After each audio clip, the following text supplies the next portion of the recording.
Good afternoon, beautiful audience. No matter where you are, no matter what language you speak, we are here. And as you heard, we are called warriors at the gate. Warriors at the gate means that we're ready to fight the good fight on behalf of those who hardly anybody respects or cares. This is your host, Trini Mestre. I've been in radio and in the media for over 3 decades, and I know exactly what you, the public, need: truthfulness, accuracy, and accountability. And that's what we have for you today, because I am so happy and so pleased to have one of my favorite persons in the whole county and state of Florida, Rick Singh. Welcome, Mr. Singh. Thank you so much. Thank you so much, Trini, for having me here. It's an honor to be with you. I find this type of broadcast so essential to our community. It's community service at its best, and I thank you for doing this. And you know the best thing, it can be listened into any language, Wow. at any time, any place in the world, way of computers Absolutely. and AI and whatever they call this technology. Absolutely, technology has made it so possible, and you know it's made it tremendously important for us as leaders to communicate with the people. In order to serve the people, Trini, I always say you must be able to communicate with them, and that's so important. That is why no matter where you are, you can be in the moon, China, wherever artificial intelligence or this type of communication goes, you can see us 24/7. And that I'm so happy, and I have to thank my God, the good Lord, for giving me this opportunity. He has always come forward for me, and this is a communication tool that the people, when they see me on the streets, they say, keep on, you're doing a good service. So I really thank you, all of you, and please write and let us know. But now, the purpose for today is to interview someone that I, Trini Mestre-Quiroz, respect. Believe me, that word respect goes a long way. I have this guest who is a candidate for one very important office here in Orange County. As many times I have told you, the population of just Orange County is over 1,500,000. Out of those 1,500,000, there are 2/3 or 600,000 who sometimes don't have enough time or interest to learn how government works. But that's what we are here for. So without further delay, I'm going to ask Mr. Rick Singh to tell us a little bit about his previous background. Go ahead. Absolutely, Trini, thank you so much. Trini, I come from a place, a very humble beginning. I come from a place with no running water and no electricity, dirt floor.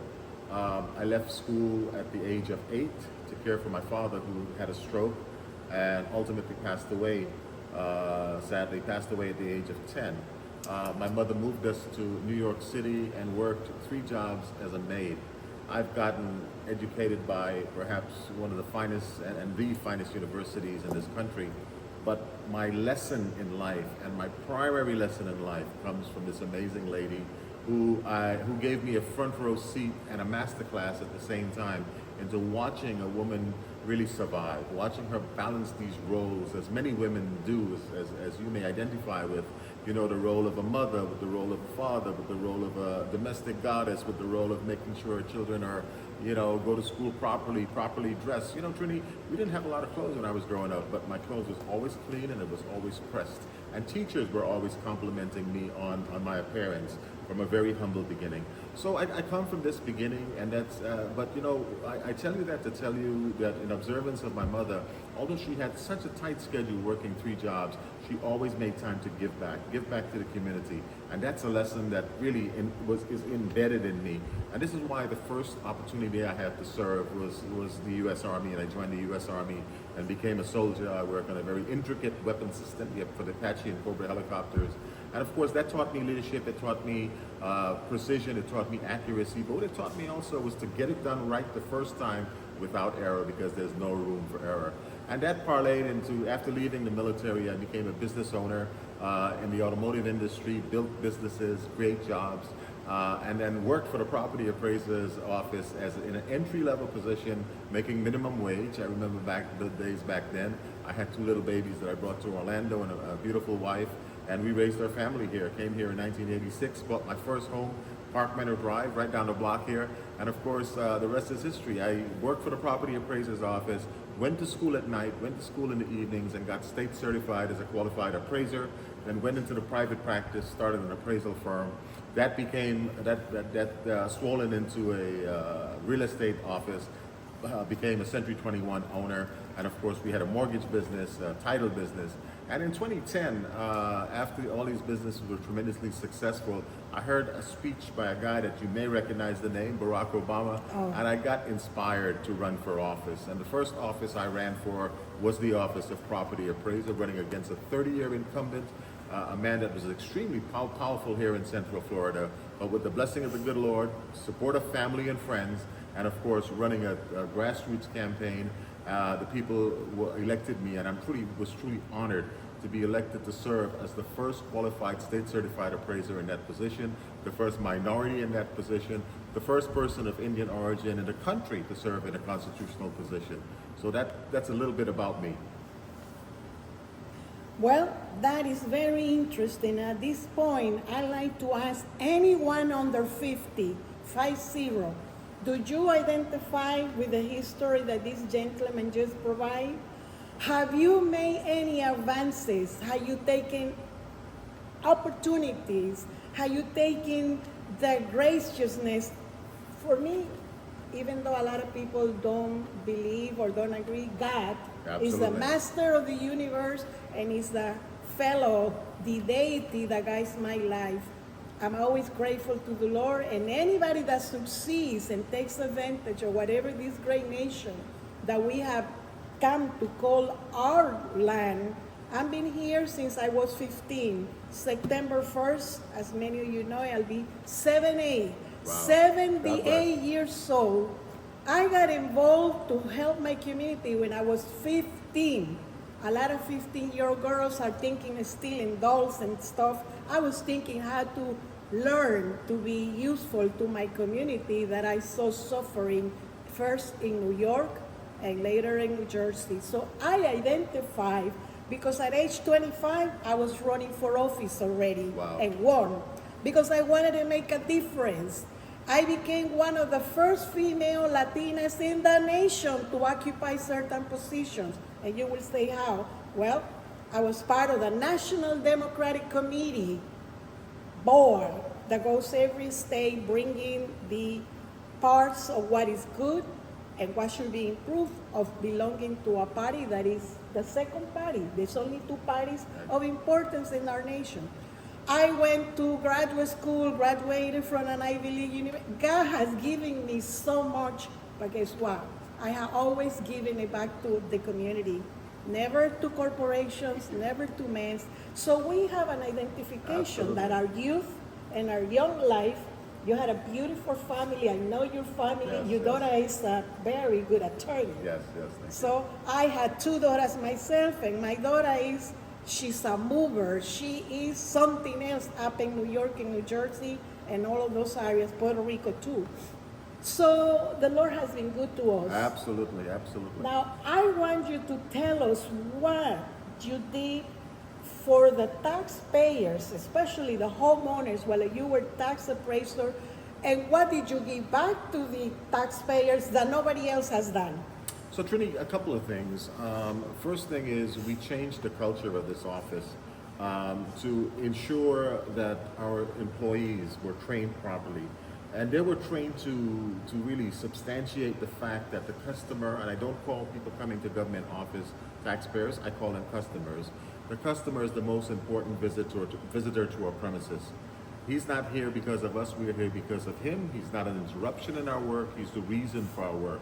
And with this culture that is created in the office, we manifested this service to be a 5-star service. Currently, the office that I'm running for is 2.5 stars. So I want to take this office to the next level, like I did at the Property Appraiser's office. This was an internationally recognized customer service in the fact that we won a Stevie Award for customer service. In the area of technology, we had the finest technology in the nation, if not the world, with our website. 3 million visitors, 1 to 2 searches per second. Amazing analytics. But above and beyond that, we build a site to serve the people, not only in the real estate industry, but also in government, also in many different sectors of the community. All sectors of the community our website serve. Above and beyond that, Trini, we enforced fair and equitable assessment. Before I got to this office, there was a lot of shenanigans. There was a lot of hanky-panky that was going on, if you will. People were looking the other way. There were backdoor deals. I put a stop to that, and I assessed the county as the first qualified state-certified appraiser in the history of this office to ratify that tax roll. Trini, in that time in office, the tax roll went from $110 billion to $220 billion when I left office. I also implemented a policy or a system to combat homestead exemption fraud. Homestead exemption fraud was very rampant in the state of Florida. Yes. As the first qualified appraiser in this office, I put together a team of 4 people, and we brought back $1 billion to the tax roll from homestead exemption fraud. So again, we did so much. My budget was about a $30 million budget, and I ensured that $1 million went back to Orange County from running this office efficient. I went through 8 audits after being in office for 8 years, and every single one of those audits came back with 0 findings. And of course, to quote one of the auditors, the expenditure of public funds by the property appraiser is best practice for public funds. So these are some of the things that we did in this office, and I'm very proud of it, winning international awards. Again, being recognized by the International Association of Assessing Offices for excellence in assessment. Our office, under my watch, was essentially ranked #1 in the state for 8 years in a row for accuracy and #1 for assessment using the Department of Revenue numbers. Well, and I'm going to add to that. Many don't know, but I have several degrees from Rutgers University College in New Jersey, public administration, political science, and others, but I'm going to talk about those 2. They just recently did some kind of a, what do they call, assessment. And there were 3 things that they come up with. That California was the biggest revenue rich whatever state and had the most millionaires and zillionaires than New York Yes. and Florida. And I want to tell you, when Rick was in the tax appraiser's office, was an internationally known person. So people who live in Timbuktu and any of the other continents wanted to come to Florida Absolutely. to invest. And that is why we have Florida today as the 3rd millionaire house or island or whatever in the whole United States. And I don't care what anybody else says. It's not tourism. It's the people like Rick Singh that made this state for people to admire and to want to come to see. And once they came to see, they decided to invest and live here. I'm abreast of whatever happens in the whole state of Florida, not just my county. But I gotta tell you, Orange County has been my house for 33 long years. I know most of the things that I need to know for government to be efficient and for the citizens, the taxpayers to benefit. So my question to you, Rick, is what does taxpayers that break their back working in low-paying jobs, 2-3 jobs, trying to survive, should expect from elected officials? You know, Trini, they should expect nothing less than they expect when they go to get service of any kind in this country. I firmly believe that the same service, the same level of service that you get in the retail industry, that you get in the professional industry, that you get from a doctor or a lawyer or retail, you should receive at the office, at any public office. I say that to say that when Google reviews are reviewing an office in Orange County, the clerk of court is an example, which is run by my opponent right now. She essentially prides herself in being senior management at this office, but yet the office is ranked 2.5 stars on Google review. And when you dissect that, you see a breakdown of many different services. You see a breakdown in the calling center. 4 hours wait, Trini. Can you imagine that? 4 hours wait. Again, the communication, the rudeness of employees, filing paperwork wrong. Can you imagine if you file paperwork wrong in the clerk of court? Somebody can end up in jail. Somebody can end up dying. Again, there are issues, there are headlines right now where a neighboring county, the clerk of court made a mistake. Somebody stayed in jail for almost 6 or 7 days. This happened to be a senior. So this is very meticulous. This is very really serious business. And of course, your clerk of court needs to have the attention to detail. Trini, I want to say that this is an executive position. It's not a position for a lawyer. If you want to run for this position as a lawyer, I suggest you run for the Attorney General or run for the state prosecutor or something like that, or the public defender. Those are jobs for lawyer.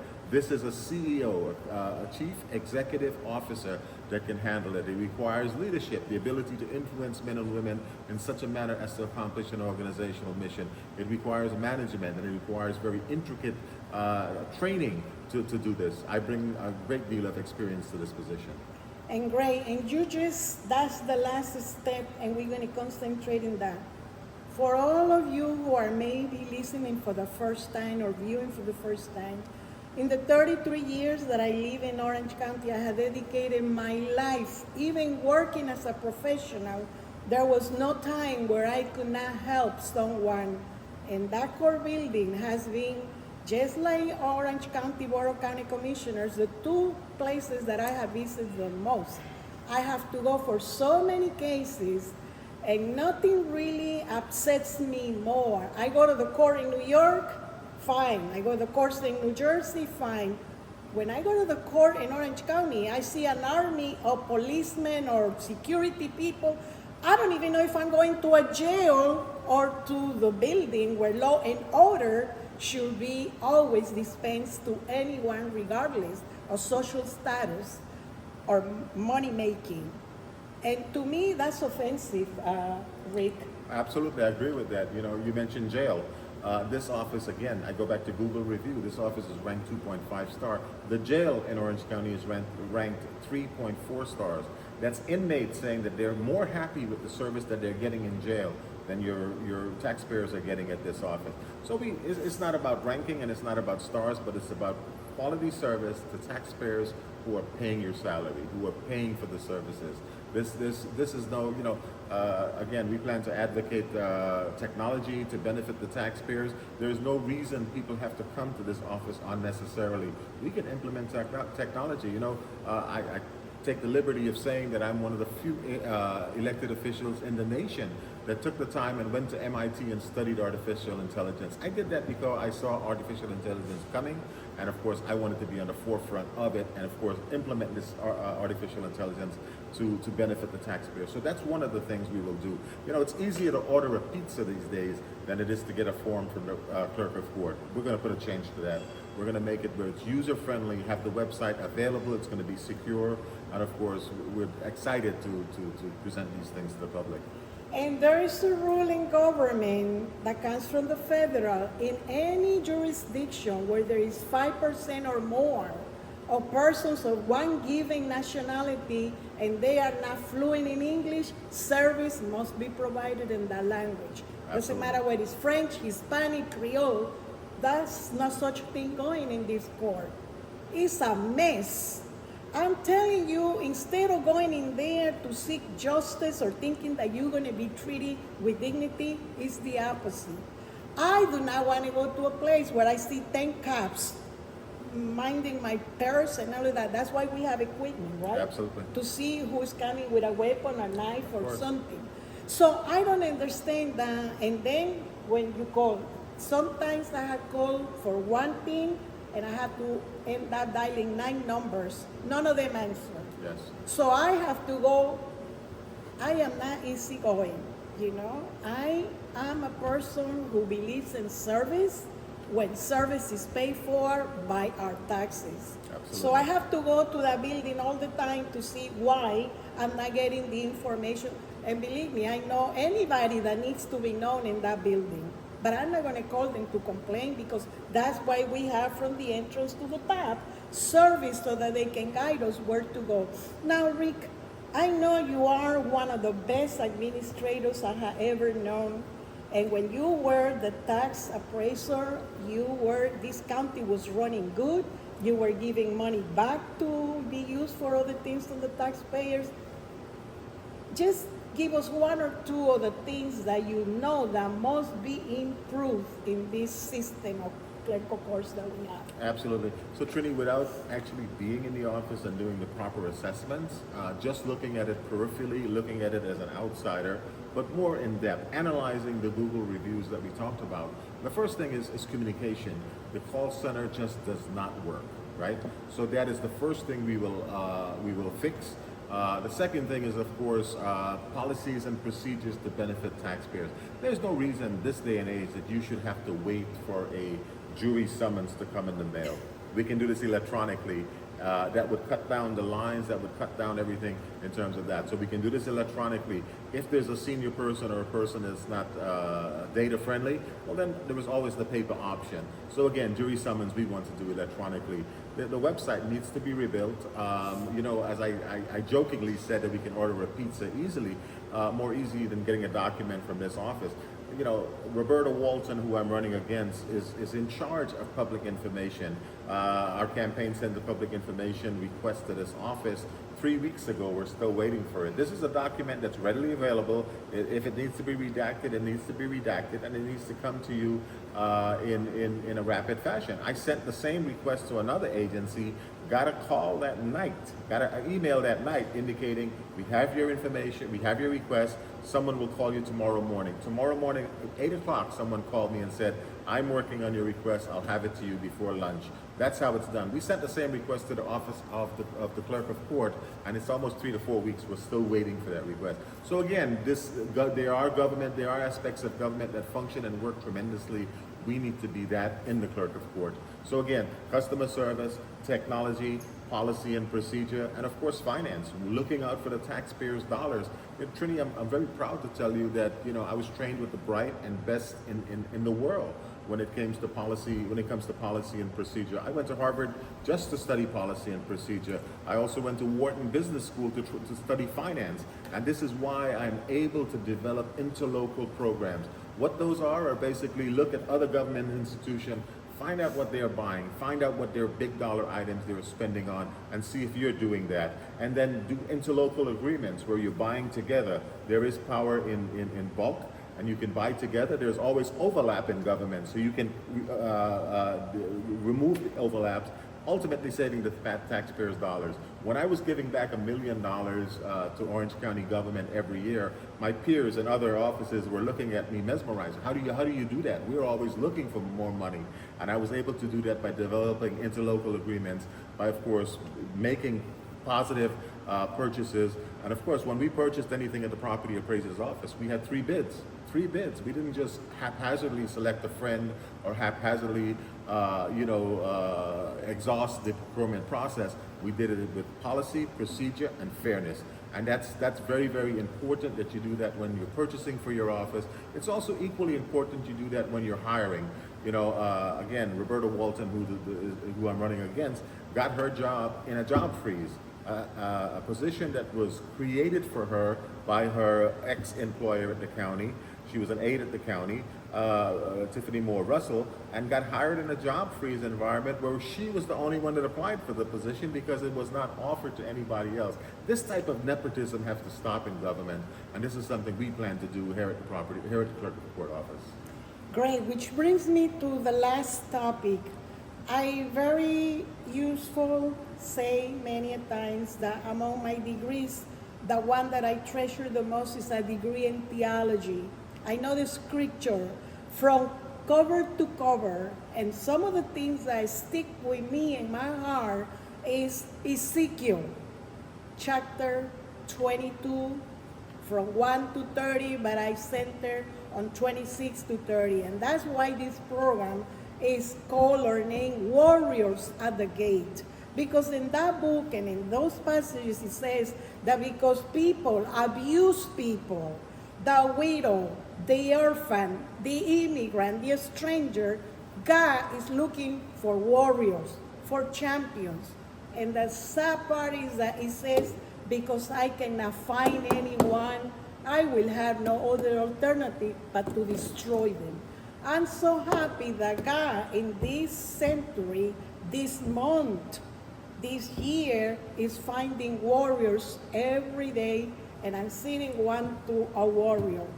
The people perish for lack of knowledge, but the warriors must be knowledgeable, not only in politics, not only in public service, or in public service when it has to do with numbers, with budgets, with something to cut the expense and the abuse, Absolutely. the stealing. Absolutely. Remember, I have a degree in political science, and I had challenged the greatest people that had confronted me, and I told them to their face, "Do you observe these birds?" And they like panic and move the other way, because there is nothing, there is no substitute for knowledge, and our people, no matter what race or color, perish for lack of knowledge. Well, we have a knowledgeable individual here. If you're a homeowner, a business owner, an inversionist, he will make it so that you will be doing the right thing, not the wrong thing. I am so grateful, so pleased that Mr. Singh accepted to come today to speak to you the truth, nothing but the truth. There are no ifs or buts here, and with me, you'll always find the truth, because I'm accountable not to a principality, but to God above. And he has said, I'm looking for warriors, and if I don't find them, I will destroy you. And let's not perish for lack of knowledge. Watch the podcast, inquire with us, call us. We are available. Even if you text, we will answer. So I am so glad, Rick, that you were our guest. I am very grateful to CAP, the Orlando Carnival Downtown Caribbean Arts for the people. Everything is for the people here, Absolutely. and I'm so glad. So, dear audience, no matter who you are, what language you speak, or where you are, this is 24/7, all the time, in any language. You just press Google, translate it to me in Timbuktu, and Google does it if that language exists. I am so pleased. Thank and you. here it is, Rick Singh for Clerk course. If you want change, if you want progress, if you want the truth, this is the fellow that we need to elect. Rick Singh. God bless you. Till next The time. election is August 18th. Remember that. That's right. Oh, and you can vote now. Early voting is available, so I ask you to go to 25 or 26 strategic location around the county so you can vote early. But the day of, the D-Day to make the decision for this office is, of course, August 18th. I humbly request you to vote for me. I'm asking for your vote with every ounce of humility, and I promise to do a job that you will be proud of. I want to tell you that this will be the finest clerk of court office in the country, and I promise you that. And remember, August is the 8th month of the year. Yes. 1 is the preferred number of God, and the 8 is where we are going to make a change for the better. Absolutely. August 18th, but you can vote today, tomorrow, till the 15th, but on the 18th is the general primary election. So let's make Rick, on the month of August 18th, number 1. One more thing before you go. If you're holding an absentee ballot, many of you have requested absentee ballots. If you're holding an absentee ballot, now's the time to fill it out and send it back into the supervisor of election. That's so important. Thank you so much. Or take it with you. Yes, you can take it to it the with polling you so station. you know who you selected and vote that day, August 18th. God bless you. Till the next day. Thank you.